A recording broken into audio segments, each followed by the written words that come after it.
Yeah, good day. It's Sunday, October 27th, 2019, in Arkadelphia, Arkansas, in company room, Crockett Leasing, and putting me up and all the equipment up and everything for fixing November 139er Quebec. So, a lot of work has been done here, and then records creating everything for Crockett Leasing and on and on and on, and then getting into the records of the parts manuals, getting into figuring out uh, every little nut and bolt washer. What's the difference? Why specifically that number? Why did that number work and not another number for a nut? I've been learning a lot. It's been a good experience in how the aviation field works, as far as all the way down to the nuts, bolts, and washers. Working with finding vendors all over the country.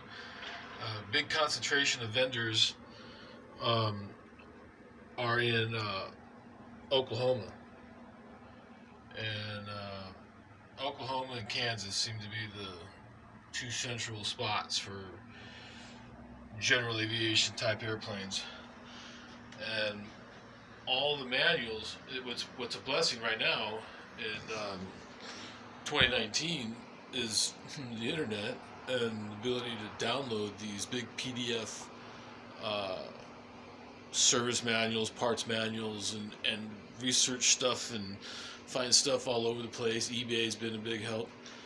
And so I've worked really hard and broken each section down using the parts manual as a guide and breaking it down into sections out of the parts manual, and then going through and identifying what parts needed. So these got check marks. So I did this in red, the red pin. This is starter adapter. It's not complicated at all. This bolts to the back of the engine. The starter's up here in the corner. The starter adapter bolts to the back of the back to the engine, the rear of it, and then you ends up with a pulley out here. You put the cap on, you run through the shaft, and it ends up with a pulley with a nut and washer, and that's what drives the generator / alternator. Depends what you have. Right now we have a generator, and I'm looking at upgrading the plane to alternators, and that's would be a $2,500 bill to change this out. But all the hardware, all these little washers, nuts and bolts, and these just little rubber grommets. I mean, just standard nuts and bolts and washers and rubber grommets. Little metal plate, it's been stamped out. Another little metal plate's been cut out. I mean, it's just probably not even. It's 3/16 steel and mounted, and then the belt off the generator runs off the sheave, off the starter adapter. And all of this is wore out when I did the annual on the airplane. There was 2 broken dog ears off this cover plate, and it was just wore out. It's free spinning. There was no grip for the spring on the front there when the starter motor engages. The spring tightens around the shaft, and then that spins the motor to start. So all of this stuff is attention to detail. This isn't just going down to Napa and give me a handful of these and a couple of those. Those washers are close. You're not going to your hardware store looking for grade 8 bolts. You're looking. There's special AN, MS, and I've been learning the reasons for it. And so anyway, but basically this is old school 1950s, 1930s technology. It's old school generator. I mean, the generators like they put on the trucks in the 20s. 25 amp generator. Runs off a belt. and it comes out, and we cross-reference this number, it comes up to Massey Ferguson International Tractors. It comes up to a whole bunch of tractors. All these parts come up to tractors. So anyway, here's some very expensive tractor parts. What I've got set up here is everything that I've ordered so far after going through everything, getting it delivered here, getting it set up, and getting the maintenance now I'm at the maintenance manual level, and I'm going to print each section. That's my master copy. I'm going to print each copy, and I'm going to give it to each component, and then have a Ziploc bag, and I'll put it in, and then all the new nuts and bolts and washers. I still got to order all the nuts and bolts and washers yet, because they were shot. The nuts and bolts and washers that were holding all this together wore out. I mean, I've never seen washers wear out, but the vibration in the engine for, I don't know, a couple thousand hours, or at least 1,500 hours, has vibrated all the little hardware to where it's wore out. And so I've got to go now and get the nuts and bolts and washers. All right, so we'll start over here, and I'll just go over a brief what each part is in here. So this came in. This was an eBay buy, and let's see.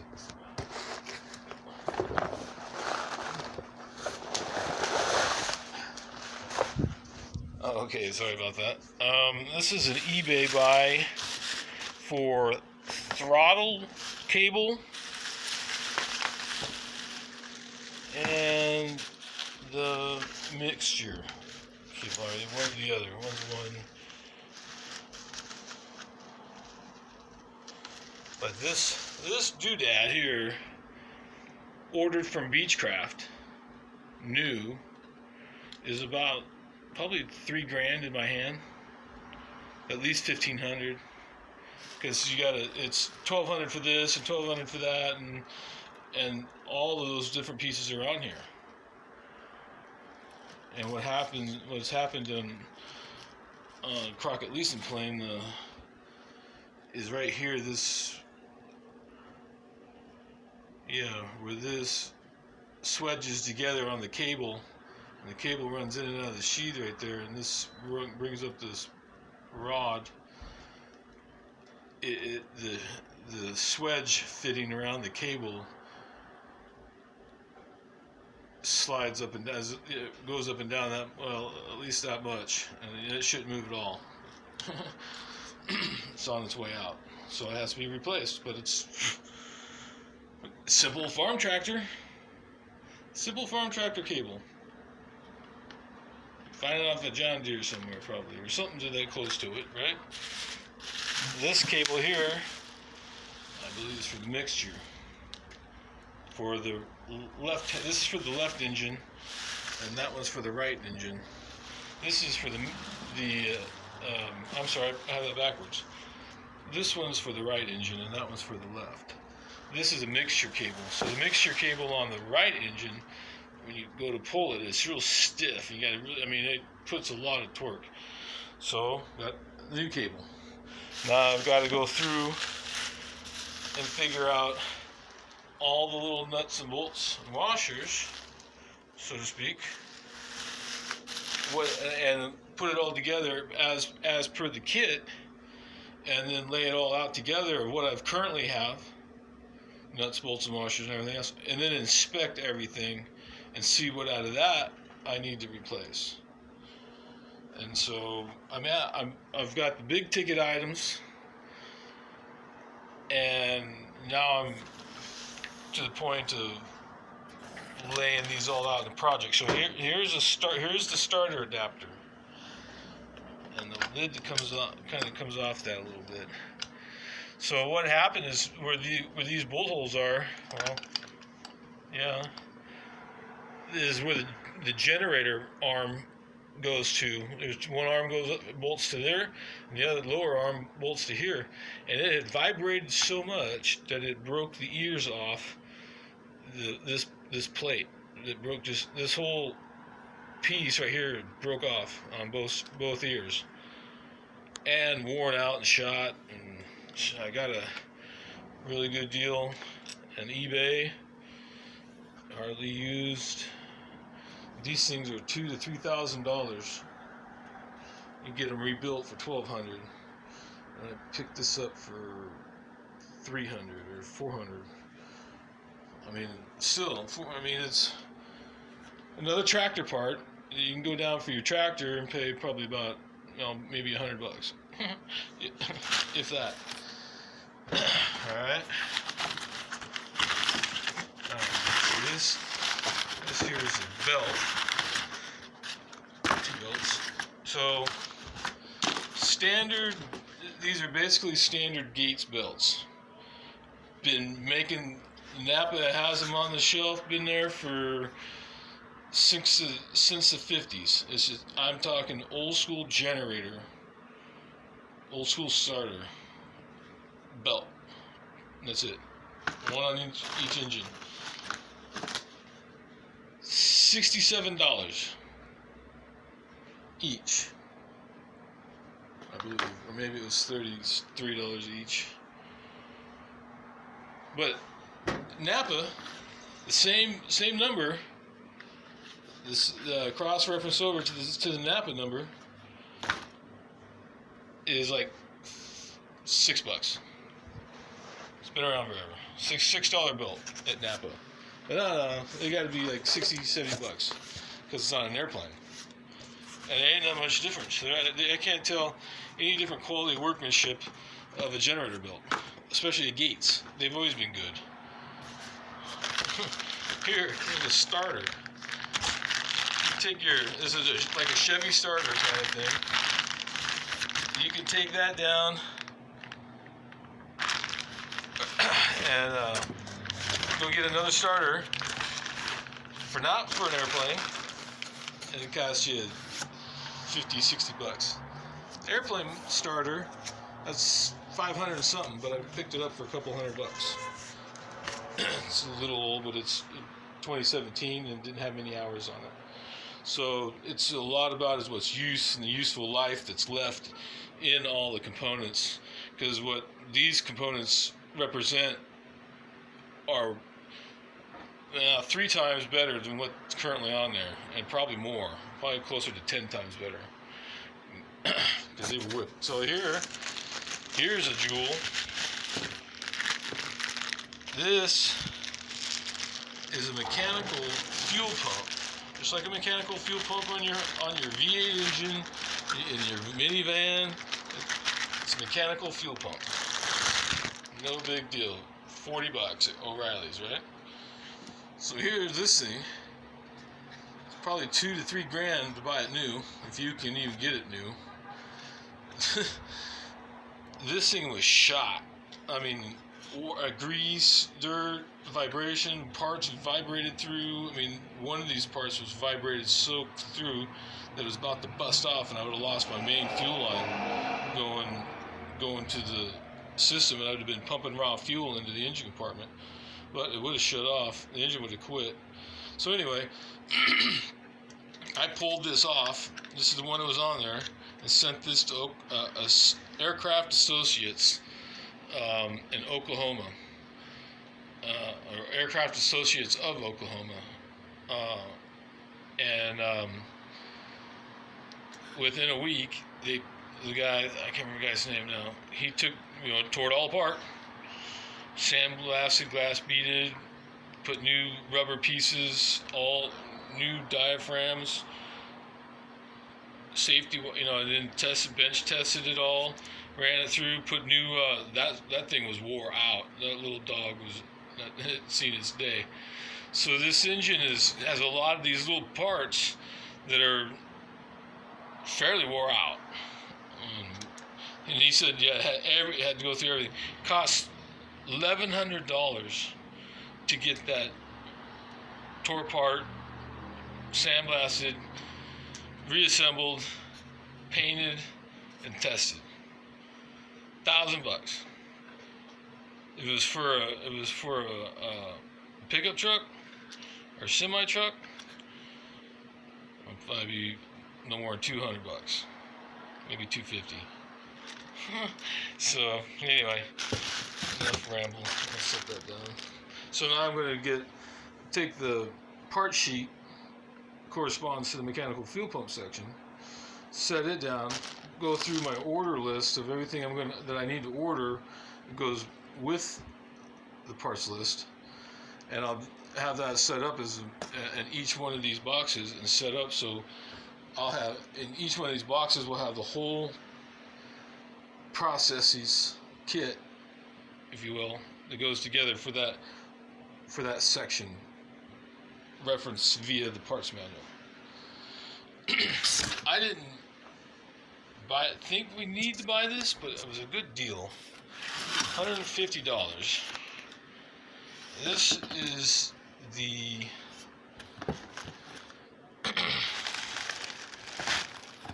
fuel selector valve. So when you sit in the pilot seat, you reach down by your right leg, and you can adjust the fuel, which tank you want left, which auxiliary, mains, cross feed, all this for a twin engine airplane. So this is a fuel selector valve assembly for a for the Baron. And I got the other part in the bag. It was missing this cotter pin, but you have a little doghouse that bolts all this together to the floorboard and to the wing spar, and you have a little red deal, and it points to where main tank or auxiliary tank, cross feed tank, and then you got the other. So then you got the right wing. So this is everything running the left wing. This is everything running the right wing. And it's kind of funny. You got to have both wings to work together. All right. Right wing, left wing. Okay. Anyway, so this part was completely overhauled or manufactured in 1973, and so I'm a little concerned with some of the gaskets. It's never been used, been on the shelf. This is the part, all the parts manuals. All this here. This is original Beechcraft part. Yeah, that is, isn't it?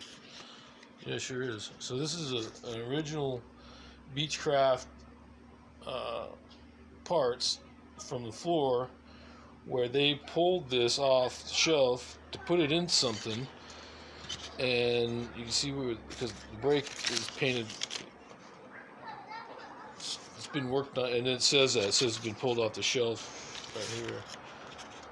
This has been pulled off the shelf and then put back on and signed. So it's not been used. This little guy is $3,500 from Beechcraft or Textron.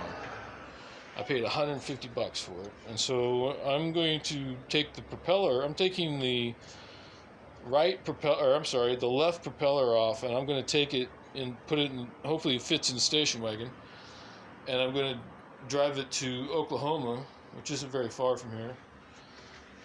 To the same guys that rebuilt this fuel pump, and I'm going to have them peel this apart and change any rubber gaskets and pressure test it, and then I'm going to put this in, because what can happen, a dangerous situation, is these little cork gaskets, rubber gaskets, got little pop-up valves. It's got a really complex system inside these things, and after a while, this got 4,000 hours of actual flying time wear and tear. Plus, it's got 50-some years of sitting and deteriorating. So what happens you create a gap inside. It's supposed to be to this, but it's actually bleeding over to this, and this might be a vent. And so now, instead of gas going through the system, the actual vent is letting air come in and draw through, and they're just drawing through air.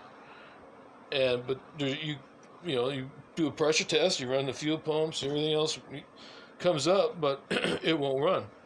You can have it full fuel pressure, And if this thing's bleeding off into a vent where it's drawing through the vent, sucking in the vent instead of blowing out, or if it's creating a vacuum on the vent side of one of these valves, it's just going to siphon air all the way into the fuel injector, all the way into the mechanical fuel pump.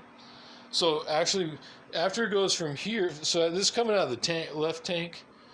It's coming out of the right tank, coming out of the left tank.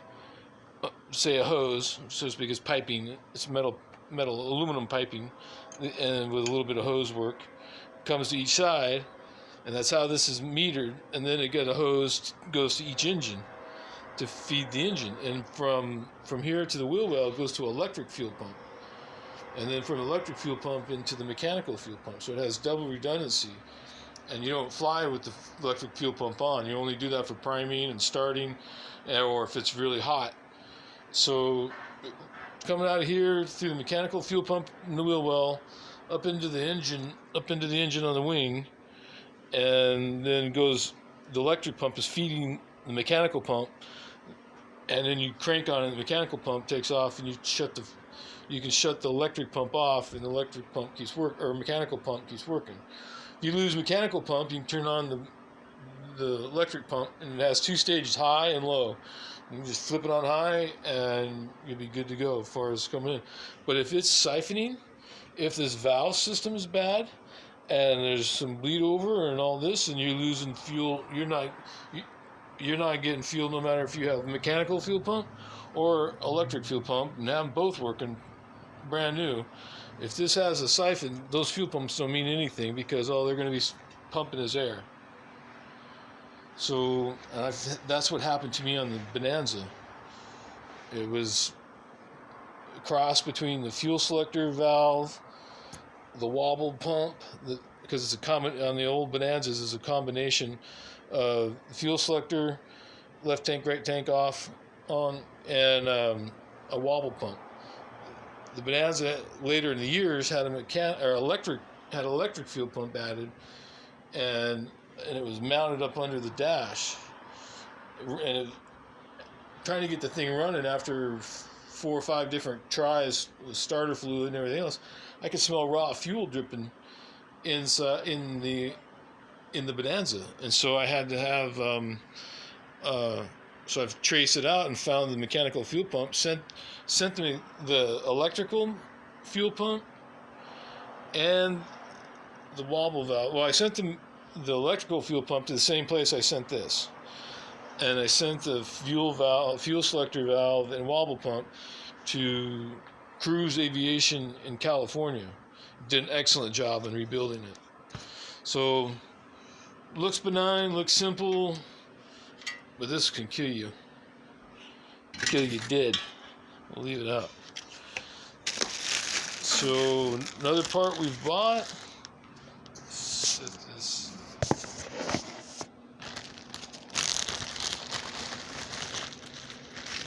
I'm not gonna unwrap them. I may not put them on right away. So what I purchased here as a kit, including the paperwork, is an oil filter adapter. So on these IO470Ls, they didn't have oil filters. They have a filter, a copper mesh screen that's all perforated all the way around it, and then it's about so long, and it's got a big old nut on top and a big old copper ring gasket, and you unscrew it, pull it all out, inspect it, everything in the screen, clean it all out, check it out, and then instead of putting the screen back in, you put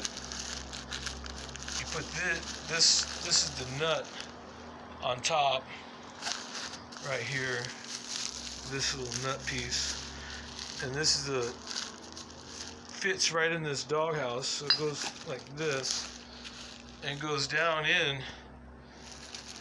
It goes down into where that screen is and replaces the screen with this section right here. and it allows the oil, and it's all ported for bypass oil, and then you screw the oil filter onto here. So it's an adapter to put on an oil filter. Because if not, without this, just with the screen, you got to change oil every 25 hours. All right, now we're starting to get a little more expensive. Let's start.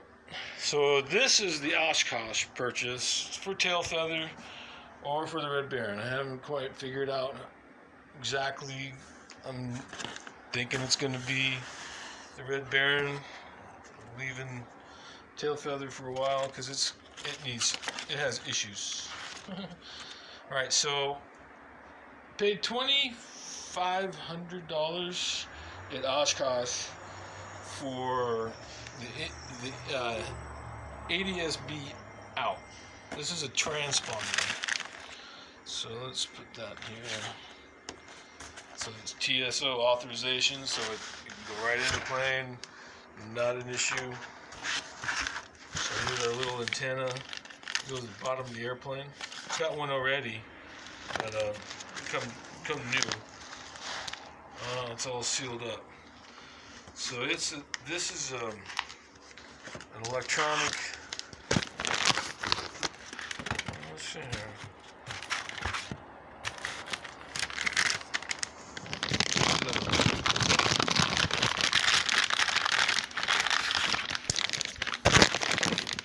Set you down.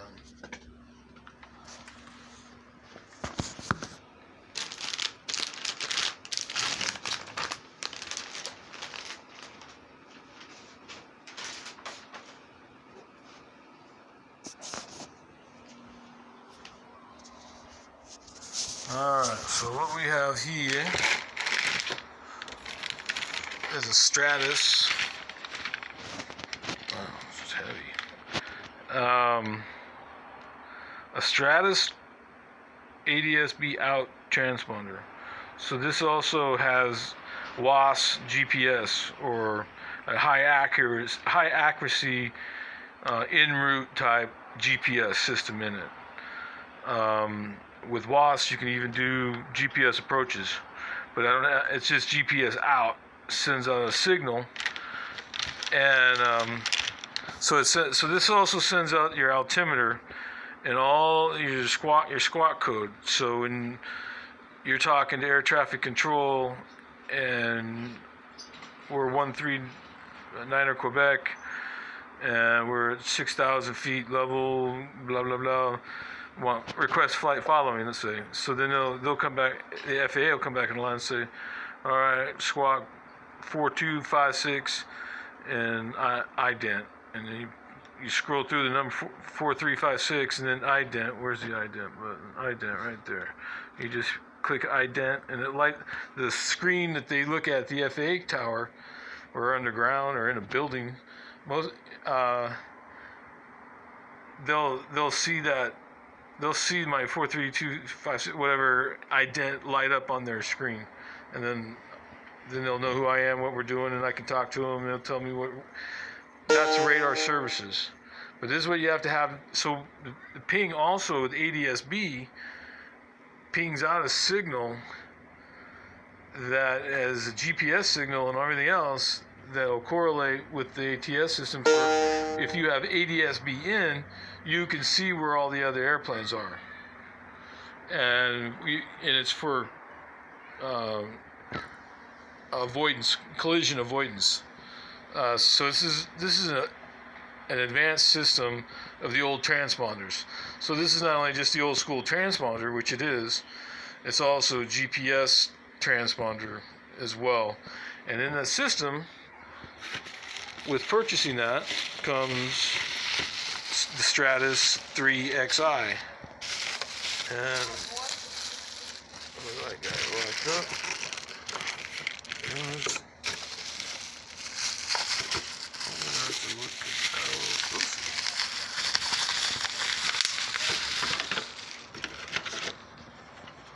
Okay, so yeah.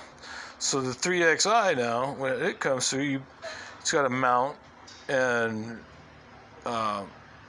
it gets a wire feed off the GPS off this, and this is a receiver for ADSB in, and then you run Wi-Fi or Bluetooth to your iPad, and you turn your iPad into a whole flight, a glass cockpit type thing, where it's got the horizon, it's got it's got all big old iPad, and you can change it around, different gauges. You can put your 6-pack gauges on it. You can put just you can put maps, your approach plates, you name it. And this will bring in weather. So with this mounted somewhere on the dash and powered by a power source from this airplane, this installed in the transponder, and the GPS antenna hooked up, and yeah, because that's GPS antenna goes on top, so that's what this is, GPS antenna. Okay. Yeah, that's the GPS, and then all that system gets working. You're in the new aviation upgrade ADSB in and out. And so when you got in, also on your iPad, you can bring in weather that's about 6 minutes old. So if you're flying around thunderstorms and thunderclouds and you don't have a radar on your airplane, you can get radar through ADSB in from the FAA for free, and just realize it's not current. It's a few minutes old. So all of this stuff has been thousands of dollars for few parts, but these parts are critical in order to have a safe operation of flight. Last thing I need is a cable breaking on me on takeoff or short field landing somewhere. So, attention to detail. Now this is kind of my pilot / mechanic helper hat on. Now I'm kind of so what I've been doing is the owner operator, be responsible to break all these components down and acquire them, fund it and pay for it, and then hand it over now to the next level. The next level is printing out individual cards along with parts on order or parts that still need to be ordered, one or the other, both, and we keep a run. So I'll have a file for each section that I'll know where we are, and everything's going to get torqued. And like I said, some of the old nuts and bolts can work, and some of the old nuts and bolts can't. And you just take them one at a time and inspect them. And I've been identifying some wholesale places that sell aircraft nuts and bolts wholesale, or bulk, like a bag. You buy, they call floor sweepings. Buy a bag of floor sweepings, and some nuts and bolts, and you name it. So that's a catch up on where we are with 139 Quebec. I'm feeling good about it. The more I keep going over, because I go over it, I'm trying to figure out where I missed, what am I missing, and it's been a learning. It's been a learning process like I haven't had in a while. I feel like I'm back in dive school. So anyway, the other news for me is I've been approved for VA, basically GI Bill, post 9/11 GI Bill, voc rehab training for sending me back to flight school. I'm going to be able to go back and finish and get my instrument, commercial, and instructor. I'll pick up the multi on my own. And yeah, so this is official job. I got an official career. Everything's working hard and making all this safe. And that's the big part, is safe. I'll knock this thing in the head and scrap it if it's not safe. So, alright, well, that's enough rambling. And hopefully here in a day or two we get off the airplane and start going through everything at the plane. Alright, thanks.